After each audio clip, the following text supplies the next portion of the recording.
হ্যাঁ পাকাটা। এটা পাকা দেখি। হ্যাঁ এই যে খেয়ে দেখেন।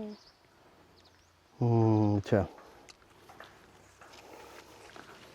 হ্যাঁ হ্যাঁ এটা কি পাকা? হ্যাঁ এই তিনটাই পাকা না? তুমি ওই দুটা খাবো, আমি একটা খাই। না এটা যে মিষ্টি। এটা মিষ্টি হবে? খেয়ে দেখেন। আচ্ছা ঠিক আছে আমি ছোটটা। দেখব।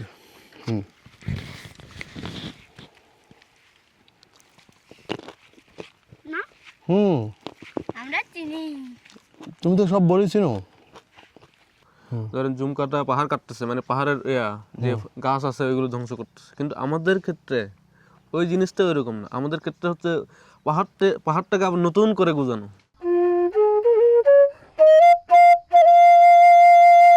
এই আগুন সব কিছু পুড়িয়ে ধ্বংস করে না, বরং পাহাড়কে নতুন করে জীবন দেয়।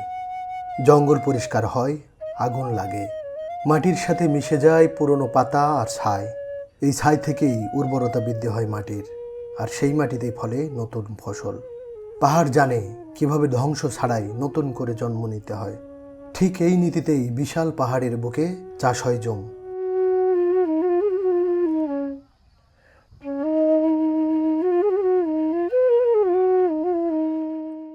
জুম চাষ শুধু কৃষি নয়, এটা প্রকৃতি আর মানুষের একসাথে বাঁচার গল্প। চলুন দেখে আসি পাহাড়ের বুক চিরে কিভাবে হয় জুম চাষ, আর তার সাথে দেখে আসি আসল জুম ঘর কেমন।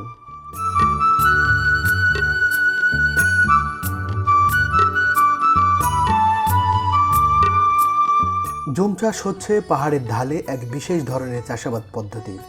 রাঙামাটি, খাগড়াছড়ি ও বান্দরবন এই 3 জেলা নিয়ে গড়ে ওঠা পার্বত্য জেলার প্রায় 90% পাহাড়ি জুম চাষী। চাষের মৌসুমে প্রথমে নির্বাচিত পাহাড়টির জঙ্গল ও আগাছা বিশেষ কৌশলে আগুন দিয়ে পুড়িয়ে দেওয়া হয়। কৌশলে আগুন ধরানো হয় বলে বনাঞ্চলে এই আগুন যেমন ছড়িয়ে পড়ে না, তেমনি টিকে থাকার স্বার্থেই পাহাড়িরা জুম চাষ করতে গিয়ে বন ও চাষ এলাকায় কোনো বড় বা দামি গাছের ক্ষতি করে না। এই পুড়ে যাওয়া জঙ্গল ও আগাছার ছাই জৈব সারের কাজ করে। এরপর বিশেষ ধরনের একটা ছোট দায়ের মাধ্যমে ছোট্ট ছোট গর্ত করে একই সঙ্গে কয়েক ধরনের ফসল বোনা হয়। ধান, গম, ভুট্টা, আলু, কলা, তরমুজ সহ জমির জমিতে প্রায় সব ধরনের খাদ্যশস্য ও শাকসবজি চাষ করা হয়।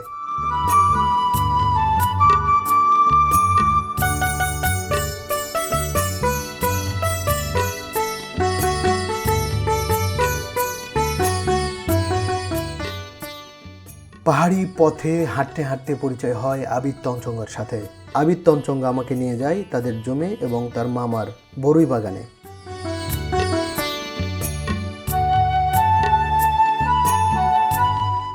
তোমার নাম কি? আবির তঞ্চঙ্গা। কি? আবির তঞ্চঙ্গা। আবিদ তঞ্চঙ্গা। তাহলে এখন কি তুমি কোথায় নিয়ে যাবে আমাকে? ওইদিকে বড়ই বাগানে। কত দূর? একটু লাগবে। তো চলো যাই। চলো। দর্শক এখানে একটি কথা বলে রাখি, পাহাড়িরা যদি বলে একটু দূরে তাহলে আমরা বুঝে নেব অনেক দূরে, কারণ ওনারা এই পাহাড়ে চলতে চলতে অনেক দূরের হাঁটা পথ তাদের কাছে একদম অল্প পথ বলে মনে হয়।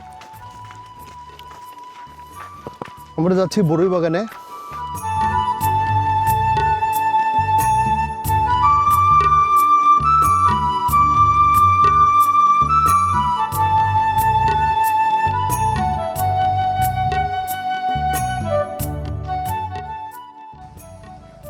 দর্শক বাগানে ঢোকার মুহূর্তেই চোখে পড়ল একটা বাঁশের উপরে 2টা জুতাকে ঝোলানো, যেটাকে আমরা স্পঞ্জের বা প্লাস্টিকের স্যান্ডেল বলে মনে করছি। তারপরেই মূলত বাগানটা শুরু।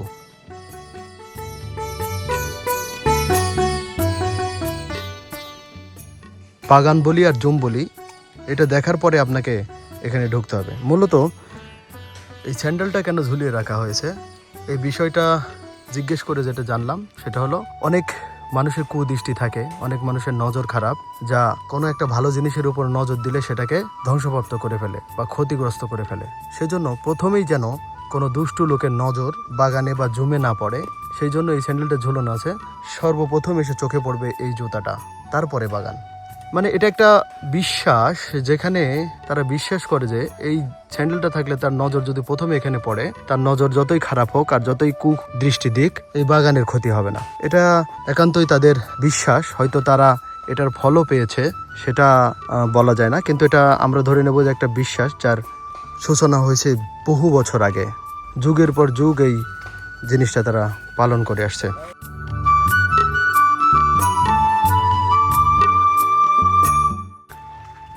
আমরা যাচ্ছি বরুই বাগানে। এই যে দেখুন, কুয়াশায় একদম পুরো ঢেকে গেছে। এই যে এখানে যে মাছাটা দেখছি, এই মাছাতে করলা চাষ করা হয়েছে। আর আঙ্কেল এই যে এটাই কি বড়ই বরই গাছ। বাগান? এটা তো বেগুনও দেখতে পাচ্ছি। হ্যাঁ, এগুলো বেগুনও তো চাষ তুমি যে করছে। বড়ইগুলো আমাকে দেখালে, সেই বড় বড়ইগুলো কোথায়? ও দাঁড়াও, একটু পর দেখাবো। এই যে আস্তে আস্তে যাও, পড়ে যাবে। তো এই বাগানে বড়ই কোথায়? এই যে বড় বড়ই। এই যে দেখ। বড়, হ্যাঁ, এটা কি আপেল। তোমাদের বাগান? না, আমার মামু। মামু, তো এখান থেকে তো বড়ই নি, কিছু বলবে? না, এই যে একটা বড় বড়ই। এটা পাকা না, পাকা না? কাঁচা। কাঁচা? হ্যাঁ, এটা খেয়ে দেখি কেমন লাগে। তাই তো, কিছু কাঁচা। আমরা চিনি এগুলো। আর ওই তো দিকে যাবে। বড় কোথায় পাইছো? হুম? বড়টা দাও, যেটা পাকা। পাকা দেখাচ্ছি। দাঁড়াও দেখো। এটা কাঁচা। পাকা হলে পুনটা ছাড়া হয়ে যাবে গা। দাঁড়াও, এটা কি কাঁচা না পাকা? এটা খেয়ে দেখেন তো। এই যে এটা খেয়ে দেখেন। দেখো, এটা পাকা কিনা? না, কাঁচা। না, এটা কাঁচা। আমিও বুঝতে পারি তো।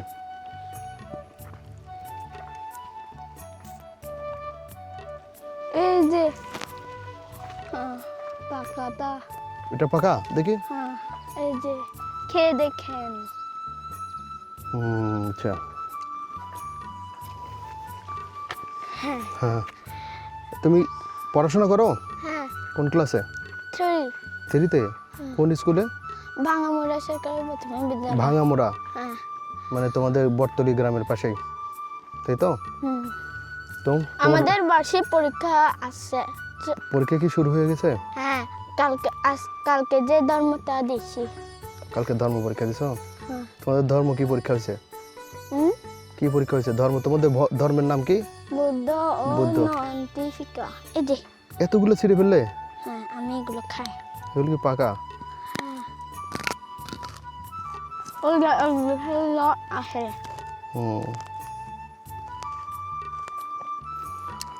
দর্শক, পাহাড়িরা খুব সহজ সরল আগে বলেছি। ছেলেটি খুব সহজ সরল, আমাকে দেখেই বড়ি পাড়ার জন্য নিয়ে আসছে বাগানে। এই বাগানটা কিন্তু ওর না, বা ওদের বাবার না, ওর মামার বাগান।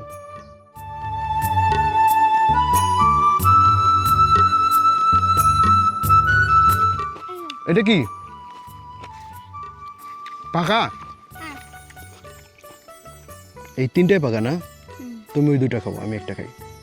না, এটা যে মিষ্টি। এটা মিষ্টি হবে? খেয়ে দেখেন। আচ্ছা ঠিক আছে, আমি ছোটটা। দেখবো। হুম।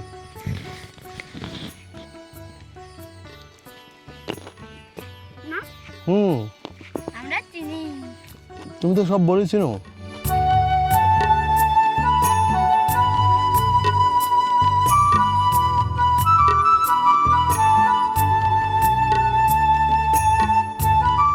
দর্শক, আমি বড়ি বাগান ঘুরে দেখছি, আর এখান থেকে যে পাকা পাকা বড়িগুলো আছে সেগুলো বেছে বেছে খাচ্ছি।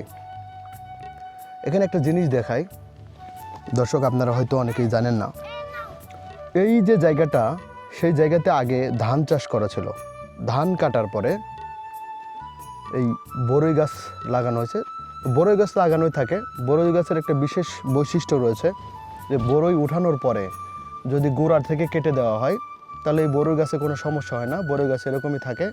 পরবর্তীতে সময় হলে আবার বড়ই গাছ ওখান থেকে বড় হতে থাকে এবং ফল দিতে থাকে। এর পাশাপাশি লাগানো হয়েছে বেগুন। বেগুনের পরে দেখুন, এখানে কিন্তু অনেক কলা গাছ দেখা যাচ্ছে, আবার এই পাশটাতে যদি দেখি দেখা যাচ্ছে আম গাছ। দর্শক, একই জায়গাতে যেটাকে আমরা জুম, হ্যাঁ ওদিকে সিমও আছে। আমরা পাহাড়ি যেটা জুম চাষ বলছি, এই জুম চাষকে দেখুন কিভাবে করেছে। একই জায়গায় বেগুন, পেয়ারা, অনেক জায়গায় পেয়ারাও দেখেছি, এখানে বড়ই চাষ করা হয়েছে, কলা চাষ করা হয়েছে, কোনো কোনো জায়গায় করা হয়েছে সিম। আবার আমরা এখানে দেখলাম যে করলা চাষও করা হয়েছে, এই যে মাচা করা আছে, এটা করলা চাষে। এই যে এগুলো সিম আর এগুলো করলা ছিল, করলার সিজন শেষ, এখন সিম ফুল ফুটেছে, কয়েকদিন পরে এই সিম থেকে আবার সিম ধরা শুরু করবে। দর্শক, এই যে আমরা জুম ঘরের কথা বলে থাকি, এটাই সেই জুম ঘর। এই জুম ঘর মানে হচ্ছে পাহাড়িদের যখন ফসল ফলানো হয় তখন এই ফসলকে তদারকি করার জন্য, পরিচর্যা করার জন্য এখানে থাকতে হয়। অনেক সময় রাতে থাকতে দেখা যায়, আবার দেখা যায় যে সারা রাত এখানে পাহারা না দিয়ে সারা দিন যে সময় কাজ করার জন্য আসে, কাজ করে আবার বিশ্রাম নেয়, দিন শেষে আবার চলে যায়। তবে দুপুরের খাবার ম্যাক্সিমাম ক্ষেত্রে বেঁধে নিয়ে আসে যাতে এখানে বসে বসে খেতে পারে। আর এখানে রান্না বান্নারও ব্যবস্থা আছে, যদি মনে করে যে এখানে রান্না করে খাবে সেই ব্যবস্থায় আছে। আসলে জুম ঘর বলতে যেটা বোঝায়, অরিজিনালি জুম ঘর কিন্তু এটাই। কিন্তু আমরা অনেক সময় পর্যটকরা বিভিন্ন জুম ঘরে থাকি, ওই জুম ঘরগুলো আসলে বানানো জুম ঘর, মানে জুম ঘরের রিয়েল ফিল নেওয়ার জন্য আমরা আসলে ওই রকম জুম ঘর দেখে থাকি। সেক্ষেত্রে জুম ঘর বলতে যেটা বোঝায় সেটার মিনিংটা ওখানে আসে না। এই যে বললাম এখানে জমি চাষ হচ্ছে, তার পাশেই এই জুম ঘরটা, তার মানে জমিকে শাসন করার জন্য, এই জমি চাষ করার জন্য যে ঘরে বসে রেস্ট করতে হয় সেটাই জুম ঘর। মানে জুম চাষ হচ্ছে, তার পাশে জুম ঘর থাকে, আর আমরা পর্যটকরা জুম ঘর বানাই সেখানে থেকে রাত্রি যাপন করার জন্য।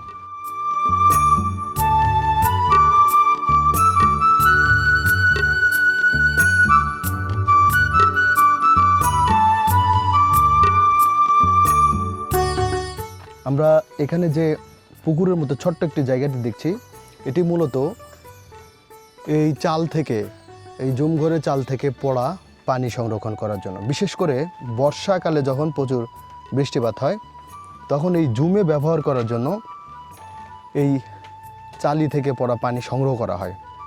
বিভিন্ন সময় বিভিন্ন স্প্রে মারতে হয়, ওষুধ দিতে হয়, বিভিন্ন কারণে পানির প্রয়োজন হয়। সেই পানিটা এই পাহাড়ের নিচে থেকে কোনো ঝিরি থেকে কালেকশন করে আনার চেয়ে এই টেকনোলজি দিয়ে এখানে সংগ্রহ করাটাই সহজ, এই কারণে এটা করা হয়। এই চালার সিস্টেম এমনভাবে করা হয়েছে যেন পুরো জায়গার পানি এসে এখানে জমে, মানে এই চালার উপরে যে পানিটা পড়বে এই সাইডের পানিটা এসে এখানে পড়বে, এইভাবেই এই চালার ডিজাইন করা। এই পানি আবার খাওয়ার জন্য ব্যবহার করা হয় না, এই পানি মূলত শুধু এই ফসলেই ব্যবহার করা হয়। খাওয়ার জন্য যে পানিটা সেটা আলাদাভাবে সংগ্রহ করা হয়।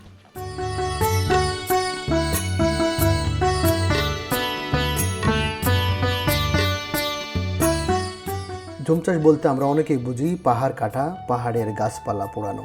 জুম চাষ বলতে আসলে কি বোঝায় তা শুনে আসি চলুন পাহাড়ি আদিবাসী শান্ত তংচঙ্গার কাছ থেকে। আমাদের আপনারা তো জুম বলতে বোঝেন হচ্ছে শহরে যারা থাকে, ওদের কাছে জুম বলতে জিনিসটা হচ্ছে এরকম যে জুম কাটা, ধরেন জুম কাটা পাহাড় কাটতেছে, মানে পাহাড়ের যে গাছ আছে ওইগুলো ধ্বংস করতেছে। কিন্তু আমাদের ক্ষেত্রে ওই জিনিসটা ওইরকম না, আমাদের ক্ষেত্রে হচ্ছে পাহাড়টাকে আবার নতুন করে গুজানো, যে অপ্রয়োজনীয় গাছ আছে ওইগুলো কেটে আমরা নতুন করে সুন্দর একটা পরিবেশ তৈরি করি। যেমন জুম চাষের ক্ষেত্রে আমরা জুমের মধ্যে ধান লাগাই, ধানের সাথে আদা হলুদ, ধরেন আবার তার পাশাপাশি বেগুনের গাছ, তারপর শিমের গাছ, তারপর হচ্ছে বিভিন্ন ফলমূলের গাছ, আম গাছ হইতে শুরু করা, কলা গাছ হইতে শুরু করা, আমরা বিভিন্ন ধরনের ফলমূলের গাছ লাগাই। তাহলে আমরা একসাথে অনেকগুলো পাচ্ছি। যেমন আপনারা যখন সমতলের লোকেরা জমিতে কিন্তু একটা চাষ করতে পারতেছেন, আমরা কিন্তু একসাথে অনেক কিছু পাচ্ছি, মানে ধান হইতে শুরু করে, যেটা মানে একটা শহরে বাণিজ্যিক মানে আমাদের এদিক থেকে কৃষির একটা ভালো একটা প্রভাব ফেলে। আমাদের ক্ষেত্রে ওইটা, আমাদের ক্ষেত্রে আবার অনেকে মনে করে যে সমতলে মনে করে যে ফেসবুকে লেখালেখি করে, ইউটিউবে লেখালেখি করে যে পাহাড় কেটে জুম চাষ, মানে পাহাড় কেটে জুম চাষ মানে এটা বোঝা হচ্ছে ওরা যে আমরা পাহাড়কে ধ্বংস করতেছি। না, আমরা পাহাড়কে আবার নতুন করে গাছ লাগাচ্ছি, যত সম্ভব মানে সাজানোর চেষ্টা করি যে ওইটা আরও সুন্দর করে তোলার জন্য।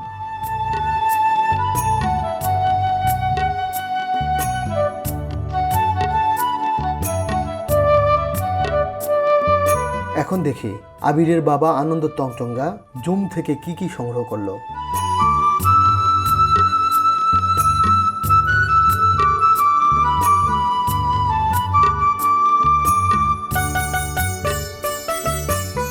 ভালো এটা কি টক ফল। টক ফল বলে? হ্যাঁ, এগুলো জুমের মধ্যে চাষ আর কি। এটা কি খালি খালি খাওয়া যায়? খালি খাওয়া যাবে, সমস্যা নাই। ওটা ওই শুধু চামড়াটা আর কি। এই যে এই জিনিসটা খাবে? হ্যাঁ হ্যাঁ, এই ভিতরে ফল একটা আছে, এই যে দেখেন, ভিতর বিষ্ট খেতে পারে। এই যে এটাও খাওয়া যায়। এটা রান্না করে আর কি। হ্যাঁ, এটা রান্না করে খেতে হয়? এটা হচ্ছে মূলত হচ্ছে এই চামড়াগুলা, হ্যাঁ চামড়াগুলা হচ্ছে টক, আর এটা হচ্ছে টক একটু কম। হ্যাঁ, এই যে ভিতরে ওই ফল থাকে, এই ফলটাই হচ্ছে খাওয়া যায়। এটা কি খালি খাওয়া যায় না রান্না করে? হ্যাঁ, খালি খাওয়া যায়, একটু টক আর কি। এই যে ফল, মানে বেশি টক? একটু না, দেখে মনে হচ্ছে অনেক টক হবে। এই যে হুম, এগুলো কি পরিমাণ দেখি এই ব্যাগের ভিতরে? পরিমাণ বলতে কম নিছি আমি। আচ্ছা, এটা আর কি। আর ভিতরে ওইগুলো কি শাক? হ্যাঁ, ওটা কি তুমি বরবটি? বরবটি না, সিম আর কি। ফেলম বলি আর আমরা আর কি। ফেলম, এটাগুলো রান্না করার জন্য? হ্যাঁ, আচ্ছা। সিদ্ধ হ্যাঁ, হ্যাঁ। তুজা আর কি। আমাদের পাহাড়ে তো তুজা খাই বেশি। তুজা? এটা হ্যাঁ, তুজা। তুজা মানে? তুজা মানে বলতে গেলে সালাদ।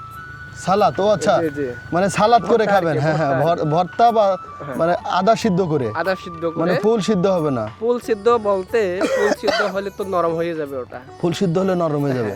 ওই মানে সচরাচর এটা খাইতে গেলে হাফ সিদ্ধ করে ওটা একটু টকটা কমে যাবে। পুরো ফুল যদি ওই ইয়া করেন, ওই কি বলে যে মাছবে, ফুল রান্না যদি হয় টক বেশি হয়ে যাবে। ওটা আদা সিদ্ধ করে তারপরে ওইগুলো খাওয়া যাবে। বুঝতে পেরেছি। জি, আমাদের পাহাড়িরা তো এরকমই সচরাচর এরকমই খাইয়ে থাকে, তো হ্যাঁ, আর কি। এই গাছটা কোথায় পাবো? এই যে সামনে আছে, এখানে আছে জুমের মধ্যে ওই টক ফলটা পাওয়া যাবে। তুই যাবেন নাকি এখন এদিকে? হ্যাঁ, যাবো। চলো।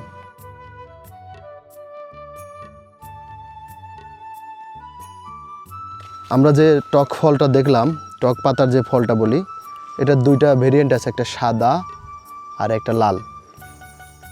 এখন আমরা যেটা দেখছি সেটা হচ্ছে লাল টক পাতার ফলের গাছ। ফুলটা দেখুন কত সুন্দর, অনেক সুন্দর লাগছে কিন্তু ফুলটা, গাছটাও সুন্দর। এগুলো কি চাষ করা নাকি এমনিতে হয়? এগুলো চাষ করে, এগুলো এমনিতে হয় না, তবে দেখে মনে হচ্ছে যে এমনি হয়ে আছে। ওই যে উপরে যেটা দেখা যাচ্ছে সেটা হলো সাদা। আরেকটা আছে লাল, ওই দেখি।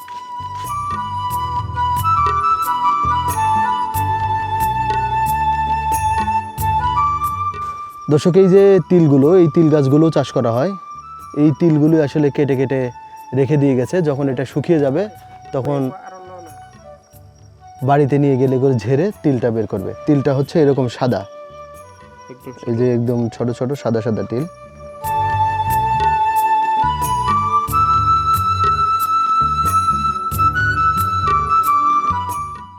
আবির পাহাড়ের ঢাল থেকে সংগ্রহ করছে হলুদ ফুলের মতো এক ধরনের সবজি, যা দিয়ে সালাদ বানানো হয়।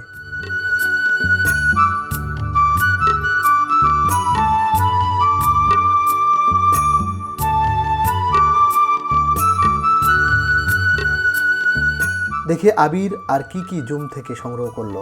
আবির সংগ্রহ করেছে ফেলন, বেগুন ও করল্লা।